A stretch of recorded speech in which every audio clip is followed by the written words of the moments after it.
Hello सब लोग, परमहंस योगानंद द्वारा योगी की आत्मा कथा पर हमारी वीडियो श्रृंखला में आपका स्वागत है। यदि आप हमारे साथ रहे हैं तो आप जानते होंगे कि युवा मुकुंदलाल घोष पहले से ही आध्यात्मिक रोलर कोस्टर पर हैं। अपनी मां को दुखी करना, एक रहस्यमय ताबीज प्राप्त करना और संतों के बारे में अजीब कहानियां सुनना, जो एक ही समय में दो स्थानों पर हो सकते हैं। अध्याय 4, जिसे हिमालय की ओर मेरी बाधित उड़ान कहा जाता है, वो है जहां मुकुंद का अपना साहसिक कार्य उच्च गति पर पहुंचता है। ये युवा विद्रोह, एक साहसिक पलायन और एक बड़े सबक से भरा है। चलिए शुरू करते हैं। अध्याय 4 में मुकुंद एक किशोर है, शायद 12 या 13 के आसपास, और उसकी आध्यात्मिक भूख पहले से ज्यादा तेज है। वो गुरु को खोजने और एक योगी का जीवन जीने के लिए हिमालय भाग जाने के विचार से ग्रस्त है। भारतीय परंपरा में हिमालय परम आध्यात्मिक गंतव्य की तरह है, गुफाओं, ऋषियों और ज्ञान का घर। मुकुंदा के लिए ये सिर्फ एक दिवा स्वप्न नहीं है, ये एक आह्वान है। इसलिए वो अपनी नियमित जिंदगी को छोड़कर पहाड़ों की ओर जाने की योजना बनाता है।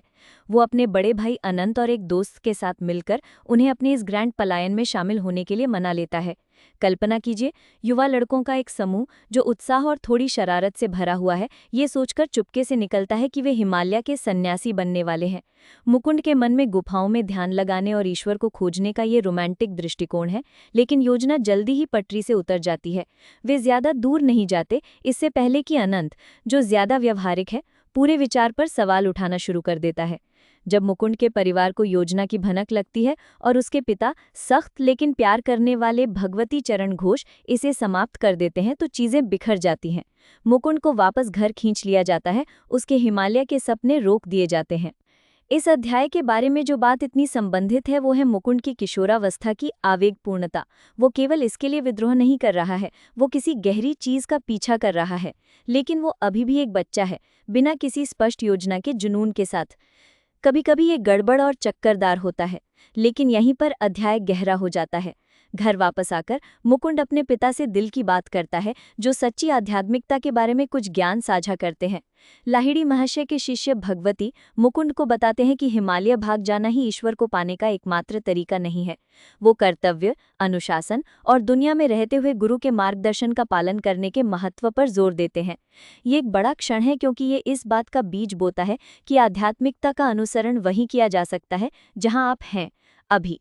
पहाड़ों पर भागने की कोई जरूरत नहीं है। ये एक ऐसा सबक है जिसे मुकुंद उस समय पूरी तरह से नहीं समझ पाते हैं, लेकिन ये उनके साथ रहता है। अध्याय हमें मुकुंद की बढ़ती बेचैनी से भी परिचित कराता है। वो अब केवल संतों या चमत्कारों के बारे में सुनने से संतुष्ट नहीं है, वो खुद के लिए दिव्य अनुभव करना चाहता है। ये असफल साहसिक कार्य उसके दृढ़ संकल्प को दर्शाता है, लेकिन साथ ही धैर्य और मार्गदर्शन की उसकी आवश्यकता को भी, जो बाद में पुस्तक में प्रमुख विषय बन जाएगा। अध्याय 4 क्यों मायने रखता है?